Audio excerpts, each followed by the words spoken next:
guys, what's up, and welcome to my first YouTube video. So yeah, I've been playing Broken Arrow now for quite a while, and I managed to get into the top 1000 players. And today I wanted to show you the deck that I mainly used in my games, which is the Armored Airborne deck. So maybe let's first start with the general idea of the deck. What's the overall plan or game plan? And basically, the biggest strength of the deck, I would say, is the synergy between your recon units that have laser designators, in combination with your artillery, especially the Iron Thunders and the rocket artillery. Yeah, that's like the main idea. Maybe let's walk through each tab and every unit. So yeah, let's start with the cavalry scouts. I actually don't really play them that often. I mainly have them in my deck for the Scout Bradley. Very good unit in my opinion.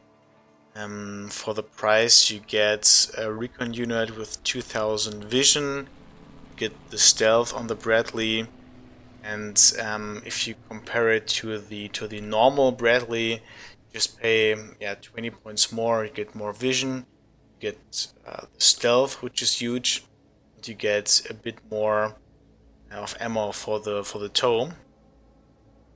Only downside being that you have like 3 seats less. But yeah, I mean, oftentimes I actually bring this Bradley without infantry in it, as cavalry scouts for the price I don't really like them that much. Use case that when I play them is typically combination with other tow teams or with weapon squads, and especially the tow teams, as they have pretty good range. Their vision is just not matching that range. So even like if you have the tow teams on their own, even though they could shoot up to 1600 meters, they will only shoot up to 1200 due to their vision. So it's quite good to have like snipers or scouts here to provide vision. They can also shoot their javelins.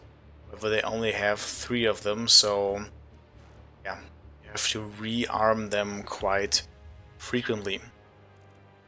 Okay, so next up, the snipers. In this deck, really a must-have. Again, it's just like a unit for vision. So you put them on hold fire basically the whole time. Place them on the flank or in a high rise.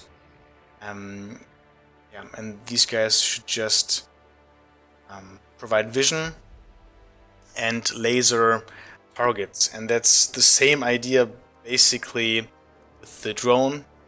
You spawn it, you get vision, you can also laser designate, the B-Fist and the Humvee.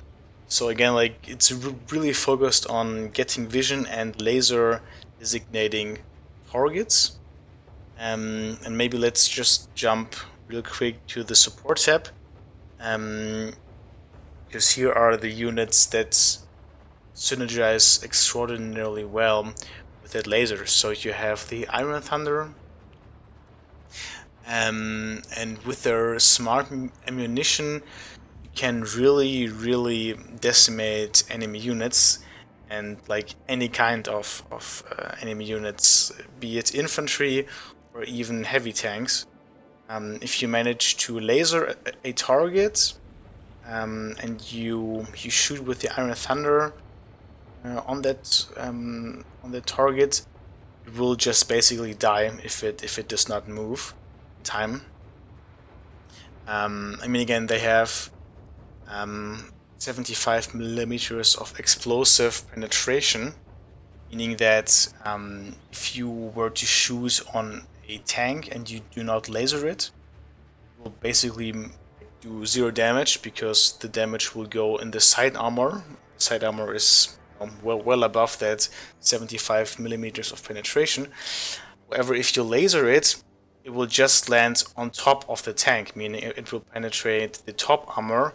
This is why you can kill enemy tanks in like, if you have all of the 3, which I would always recommend, to bring all 3 Iron Thunders, you can kill them in like 1 or 2 barrages.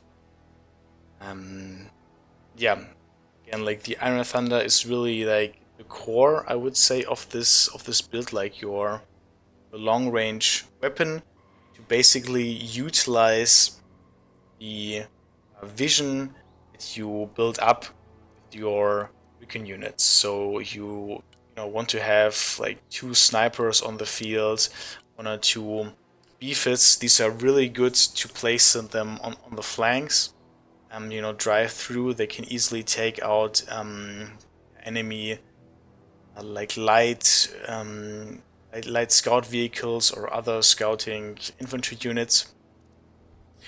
And the Humvee is just a quick little unit. You also just like want to put it on hold fire, but you can drive really, really far on the flank and have nice vision there. Yeah. Again, like the Iron Thunder, your main weapon against basically everything. If you have the points and you see that the enemy spawn is spamming a lot of tanks and you have vision on them, they're standing still, you can also add the rocket artillery here with the cluster warheads. They again can also utilize the laser, and yeah, if you want to snipe enemy units in the back, this is quite nice. However, I would always recommend, even though they have 6,000 meters of range, do not fire at a range that is greater than like 4,500 meters. Simply because, I mean, if you play at a somewhat higher elo, the time that it takes for the rockets to actually land there is just too long. It's like the greater the distance, not only have the rockets traveled that distance, but the curve in which the missiles are fired is getting even higher. So yeah, the longer the distance, the longer the time it takes to hit it. Meaning that if you fire on a target that is like 5,000 meters away or even more, it takes such a long time. It's like if your enemy is somewhat like has somewhat of an awareness of the map, they will see it and they will move stuff away. However, if you shoot on targets that are like 4,000 meters or less, the reaction time is much reduced due to the less ballistic curve of the missile and the shorter distance. So yeah, keep that in mind. But again, that combo really can really dominate the battlefield.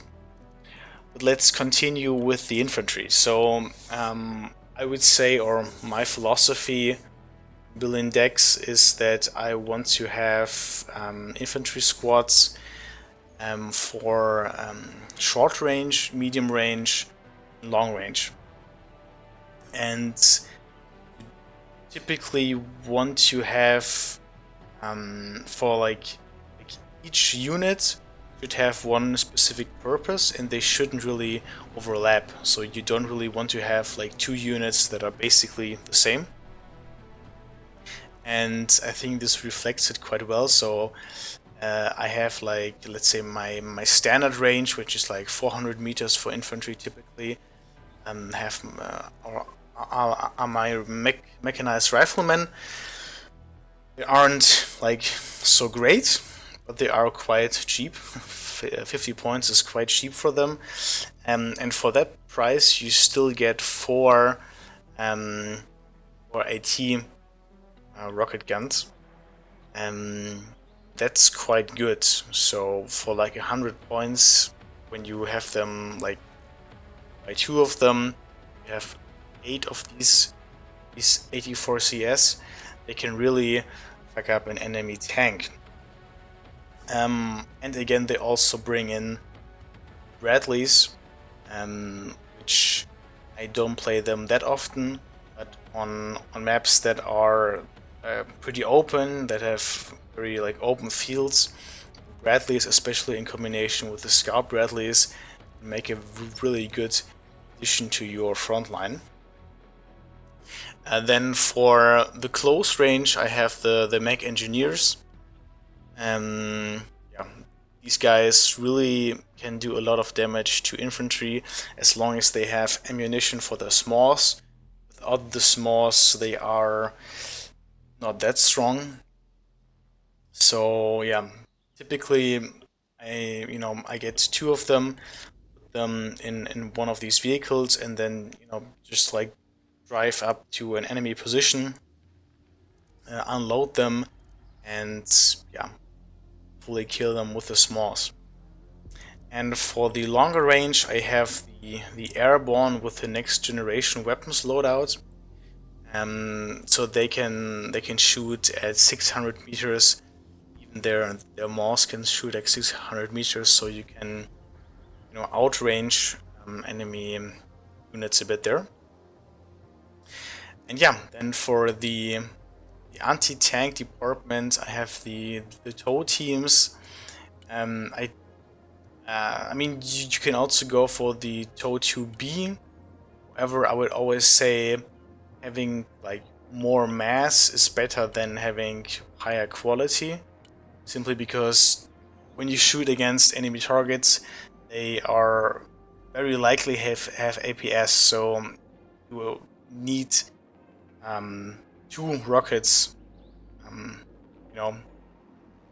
minimum to make some damage, since one is like going to be intercepted by the APS. Meaning that don't buy the better ones, buy the cheaper ones, but buy more of them. So have like, I would say, have like 2 tow teams in one building or in 2 buildings very close to each other, so you can fire 2 at a time at least. And then there's also the weapon squad, which has the advantage that while the tow teams, they're just like 4 people, they're good at range against enemy vehicles. Really, they can't really do anything else. They are not good on close range, since they have their minimum fire range of 200 meters. So if tanks drive really close to you, these guys are useless, and they don't really do anything against infantry. So if you want to like occupy a building and dominate the whole area around it, weapon squad is typically better, since they these are 8 guys, they have 2 LMGs, and they can also shoot or like defend against infantry quite well. And then I have 2 AGL squads just for urban combat, infantry, and of course the Stinger teams against enemy choppers. Okay, so let's go to the vehicle tab. I prefer the SEP V2 here. You could go for the more expensive SEP V3. However, I would say that typically it's not really that worth it. So I would say that you want to have APS on your tanks, and that's why I play the V2, and because it's the cheapest of the tanks here that has, or like of the, let's say, main battle tanks. The M8 can also have the APS, but it's not really armored at all. That's why I like the V2. and I don't really want to spend that much more money on my main battle tanks, basically because you know, cluster planes are just so strong, which we will cover later. But yeah, this is so basically like my main tank that I use, and I typically get 2 or 3 of them, have them spread across my front, and yeah, basically be like the mobile unit if I need to defend somewhere or if I want to make a push. I also play 2 of the normal Abrams for the use case when the enemy is, you know, also spamming a lot of like quite cheap tanks that are just, you know, shooting at you with a lot of firepower. You just also want to add more firepower, and that's where the Abrams comes into play. And I also have these 2 little tow vehicles here. You know, they aren't like super heavily armored, but they have 1 smoke charge, which is quite nice. And they have, you know, in comparison to the Bradley, which only can fire its tows against vehicles, these guys can also fire against infantry on long range. So yeah, it's pretty nice. Typically, you know, you want to place them into a tree line, and then they can help to dominate the open fields over some distance. However, keep in mind the range is only 1200, so if you want to utilize their full range here, you have to place you know, some scout units there. Okay, so let's continue in the support tab. Basically nothing too special here. 2 Patriots for air defense. You want to have 4 missiles, not just the 2. And you basically always want to get 2 of them, simply because 1 is just not enough if your enemy does a siege run on you. 1 Patriot is just not enough to yeah, defend itself against it. However, if you have 2 of them, you are somewhat safe.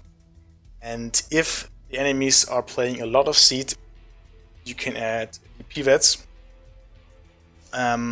Which also is pretty nice about the PVETs, because the harm rockets, they do 15 damage. So this is why you really want to go with the H armor here, as the PVETs then have 16 health. And if you turn on the radar and they basically like get hit by 1 harm rocket, they survive. That's the same story with the M6 Shorad. Here I have the +3 armor to, you know, yeah, help it survive against enemy choppers, but also against siege rockets, as the Shorad can also shoot down enemy missiles.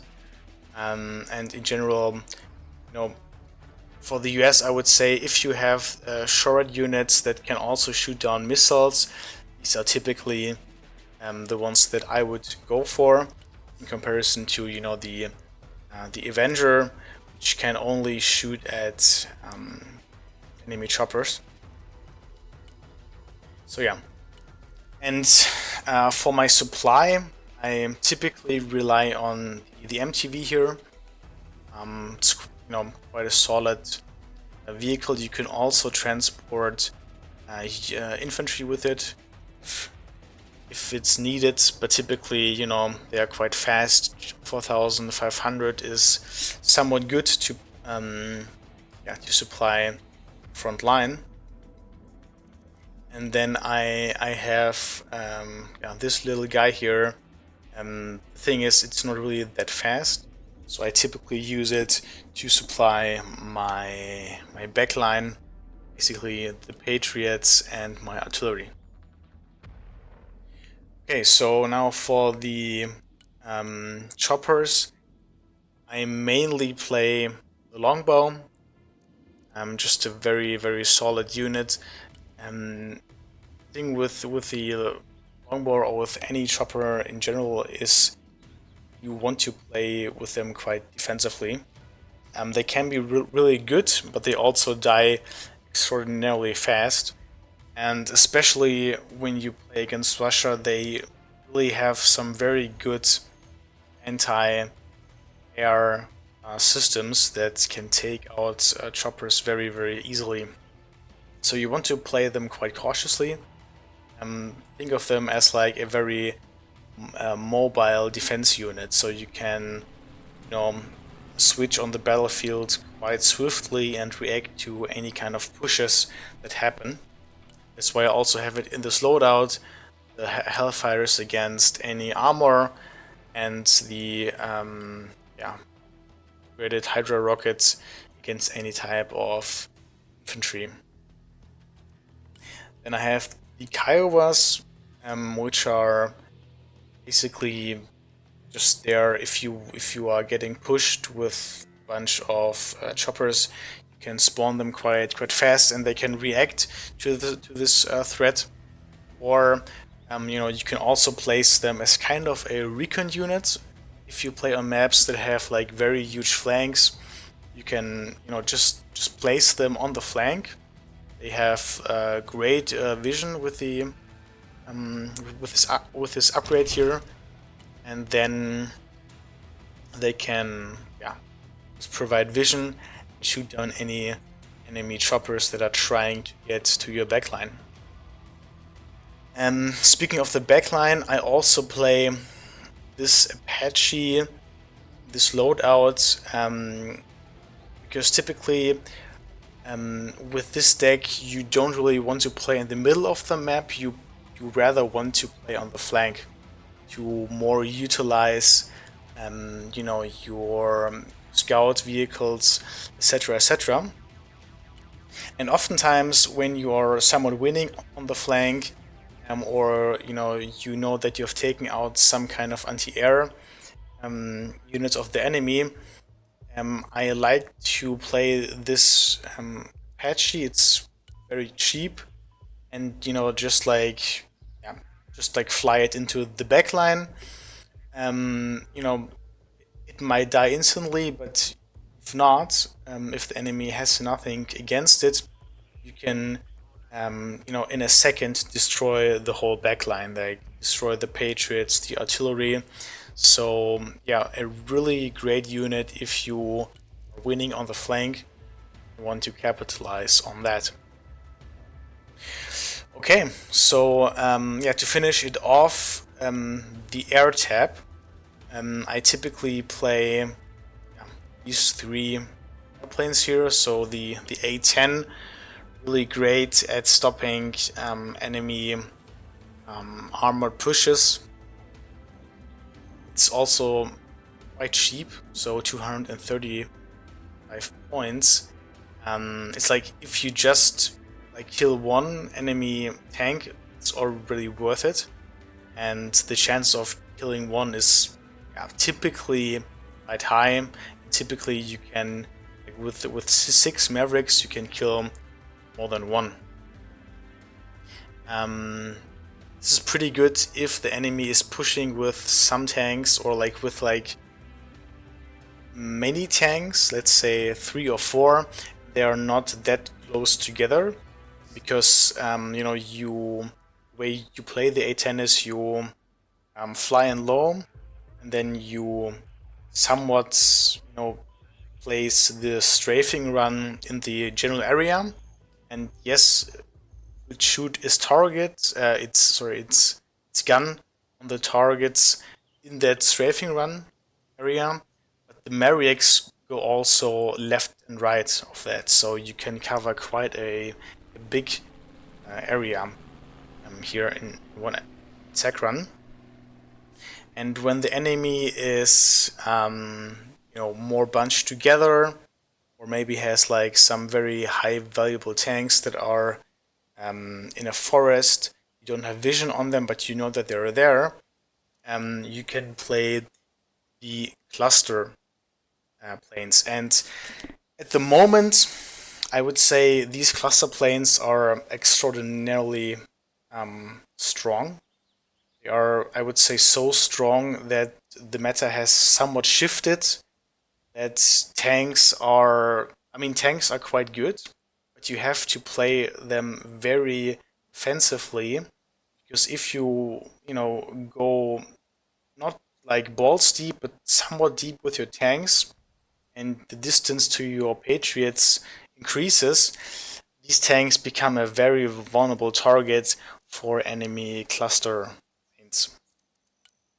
And yeah, the thing with them is, and why are they so strong, is because you can fly in low with them, and you can drop the cluster bombs low in the low altitude flight. And this makes it so extraordinarily hard for the enemy air defense, for enemy patriots and whatsoever to kill you. That's like the whole reason, yeah, why they're so OP, in my opinion. Or like, yeah, I mean, they are very strong, to say the least. So yeah, you can basically fly in low and drop these cluster bombs, and the chance of you know, coming home with a jet is pretty high. And these cluster bombs, like you have 12 of them, it's 60 damage in total. They also have quite a good blast radius of 120 meters. So yeah, killing one or more tanks with them is pretty easy. And yeah, coming home with the jet is very, very likely as well.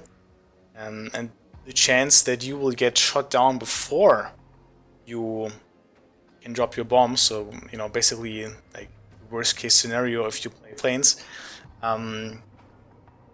it really is very, very low, as you're going to be detected so late, and it's very tough to get line of sight on planes that are flying on low altitude, which is why, again, like for this price, even if it dies and it like kills one main battle tank, it's again still quite worth it.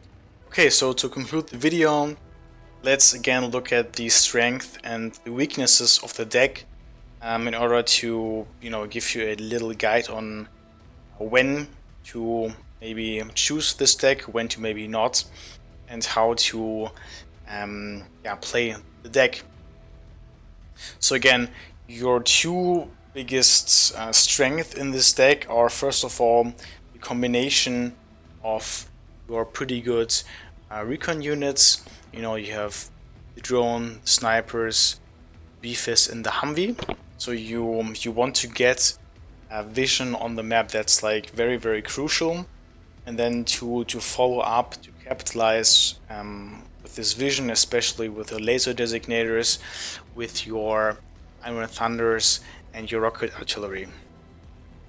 The other very big strength of, you know, the armored side of this deck are obviously tanks.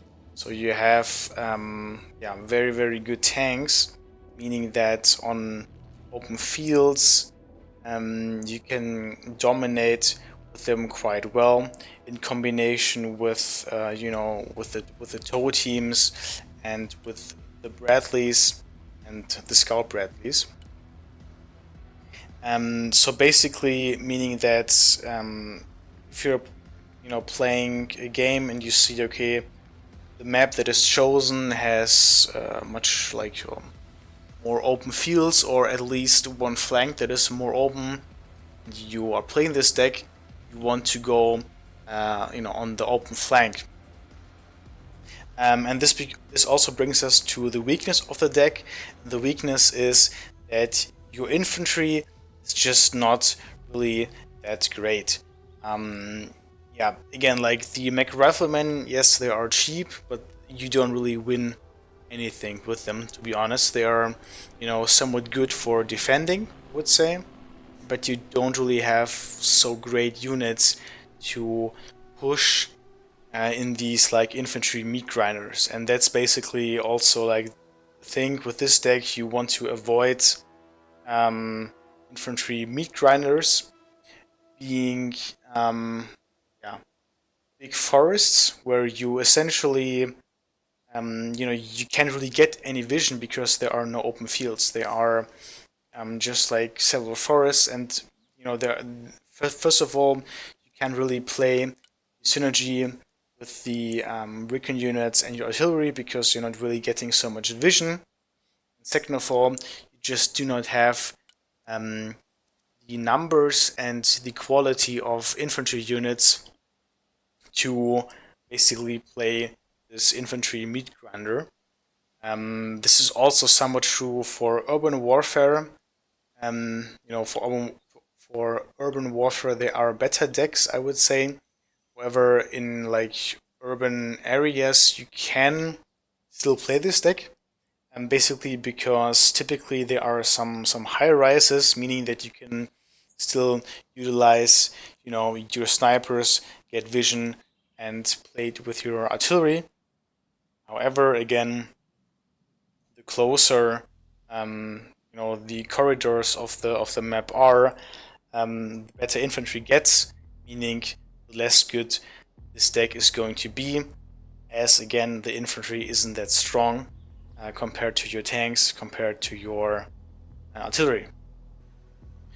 Okay, so this basically wraps it up for this video. I hope I could explain, the general idea of the deck and the strengths and weaknesses a bit better to you. If you like this kind of videos, I am happy to share my other decks that I also have for the US and for Russia. Make these kinds of deck building tutorials. But also, if you like to, I could also upload some commentary of my own gameplay to actually show you how you would play this deck or other decks in action, and basically review some of my games and give you some tips. Okay, that's it for me. Thank you for watching and see you.